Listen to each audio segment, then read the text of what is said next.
Hello students, welcome back প্রকৃতি education খুঁটিনাটিতে। সবার আগে চ্যানেলটাকে সাবস্ক্রাইব করবে এবং সাবস্ক্রাইব করে বেল আইকনটাকে প্রেস করে নোটিফিকেশনটাকে অন রাখবে। তাহলে যখনই তোমাদের পরিবেশ থেকে ভিডিও আপলোড হবে সরাসরি তোমাদের স্ক্রিনে পৌঁছে যাবে। তো চলো বেশি কথা না বাড়িয়ে আজকে আমরা আলোচনা করব ক্লাস 5-এর আমাদের পরিবেশ বইয়ের 3য় অধ্যায় পশ্চিমবঙ্গের সাধারণ পরিচিতি থেকে কয়েকটি প্রশ্ন ও উত্তর। প্রতিটি প্রশ্ন 1 নম্বরের থাকবে এবং প্রশ্ন উত্তরগুলি খুবই সহজ থাকবে।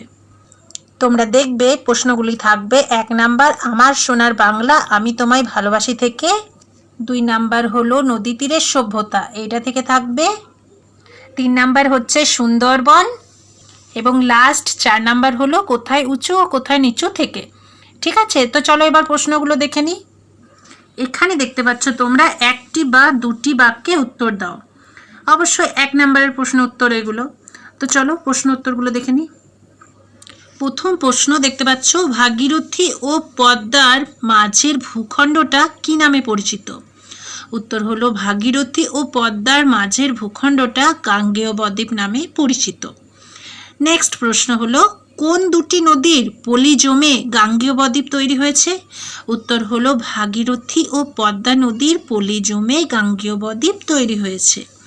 নেক্সট, গাঙ্গেয় বদ্বীপ অঞ্চলের মাটি কি খুব উর্বর? উত্তর হবে দক্ষিণে সুন্দরবন বাদে প্রায় সমস্ত গাঙ্গেয় বদ্বীপ অঞ্চলের মাটি খুবই উর্বর। নেক্সট হচ্ছে, সুন্দরবন অঞ্চলের ভূমির প্রকৃতি কি রূপ?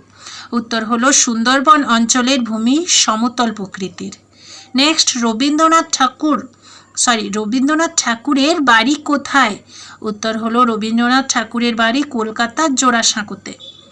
নেক্সট হচ্ছে, শিলাইদহ কোন নদীর তীরে অবস্থিত? উত্তর হবে শিলাইদহ পদ্মা নদীর তীরে অবস্থিত।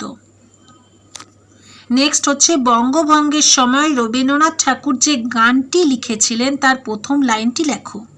উত্তর হলো রবীন্দ্রনাথ ঠাকুর বঙ্গভঙ্গের সময় যে গানটি লিখেছিলেন সে গানটির প্রথম লাইন হলো আমার সোনার বাংলা আমি তোমায় ভালোবাসি। নেক্সট হচ্ছে, রবীন্দ্রনাথ ঠাকুর কিসের প্রতিবাদে আমার সোনার বাংলা আমি তোমায় ভালোবাসি গানটি লেখেন? উত্তর হবে রবীন্দ্রনাথ ঠাকুর বঙ্গভঙ্গের প্রতিবাদে আমার সোনার বাংলা আমি তোমায় ভালোবাসি গানটি লেখেন। ঠিক আছে, নেক্সট কোশ্চেন হচ্ছে, বাংলাদেশের জাতীয় সঙ্গীতের নাম লেখো। উত্তর হলো বাংলাদেশের জাতীয় সঙ্গীত হলো আমার সোনার বাংলা আমি তোমায় ভালোবাসি। নেক্সট হচ্ছে, বাংলাদেশের জাতীয় সঙ্গীতের রচয়িতা কে? উত্তর হবে বাংলাদেশের জাতীয় সঙ্গীতের রচয়িতা হলেন রবীন্দ্রনাথ ঠাকুর। নেক্সট প্রশ্ন, ভারত কবে স্বাধীন হয়? উত্তর হবে ভারত 1947 সালের 15ই আগস্ট স্বাধীন হয়। 12 নম্বর প্রশ্ন, বিদ্যাধরী নদীর তীরে কোন রাজার দুর্গ ছিল? প্রশ্ন হচ্ছে, বিদ্যাধরী নদীর তীরে কোন রাজার দুর্গ ছিল? উত্তর হলো বিদ্যাধরী নদীর তীরে চন্দ্রকেতু রাজার দুর্গ ছিল। নেক্সট প্রশ্ন, বিদ্যাধরী নদীর কাছে পুরনো সভ্যতার কি কি নিদর্শন পাওয়া গেছে? উত্তর হলো বিদ্যাধরী নদীর কাছে এক জায়গায় মাটি খুঁড়ে অনেক কাল আগের ঘরবাড়ি বাসনপত্র ইত্যাদি পাওয়া গেছে। নেক্সট প্রশ্ন, নদী তীরের কোন সভ্যতার কথা তুমি জানো বা পড়েছ? প্রশ্ন হচ্ছে, নদী তীরের কোন সভ্যতার কথা তুমি জানো বা পড়েছ? উত্তর হবে নদী তীরের সিন্ধু নদীর তীরে হরপ্পা সভ্যতার কথা পড়েছি। নেক্সট প্রশ্ন হচ্ছে, নদিয়ার বেথুয়া ডহরিতে দেখা যায় এমন দুটি প্রাণীর নাম লেখো। উত্তর হবে বেথুয়া ডহরিতে দেখা যায় এমন দুটি প্রাণী হলো হরিণ ও কাঠবেড়ালি। প্রাণী দুটি হলো হরিণ ও কাঠবেড়ালি। ভালো করে তোমরা প্রশ্ন উত্তরগুলো শুনবে, শুনলেই দেখবে কিছুটা মুখস্থ হয়ে গেছে। নেক্সট প্রশ্ন হচ্ছে, পশ্চিমবঙ্গের কোন কোন জেলায় কোন কোন অংশ সুন্দরবনের অন্তর্গত? অথবা সুন্দরবন কোথায় অবস্থিত? উত্তর হচ্ছে পশ্চিমবঙ্গের উত্তর 24 পরগনার অল্প কিছু অংশ আর দক্ষিণ 24 পরগনার দক্ষিণ পূর্ব দিকের পুরো অংশ সুন্দরবনের অন্তর্গত। নেক্সট প্রশ্ন হচ্ছে, রয়্যাল বেঙ্গল টাইগার কোন বনে থাকে? উত্তর হবে রয়্যাল বেঙ্গল টাইগার সুন্দরবনে থাকে।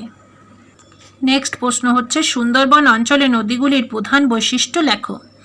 উত্তর হচ্ছে সুন্দরবন অঞ্চলের নদীগুলির প্রধান বৈশিষ্ট্য হলো এই নদীগুলি নোনা জোয়ারের জলে পুষ্ট। এই নদীগুলি নোনা জোয়ারের জলে পুষ্ট। নেক্সট হচ্ছে সুন্দরবনের মানুষ এক স্থান থেকে অন্য স্থানে যাওয়া আসার জন্য কিসের সাহায্য নেয়?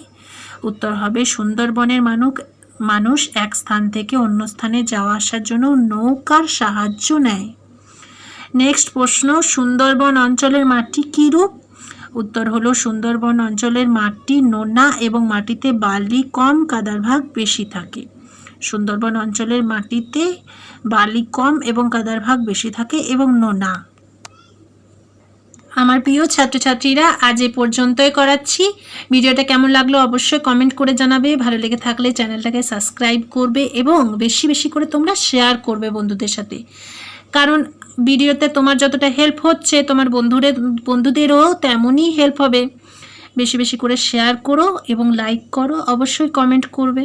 ঠিক আছে, কথা হবে পরের ভিডিওতে। টাটা।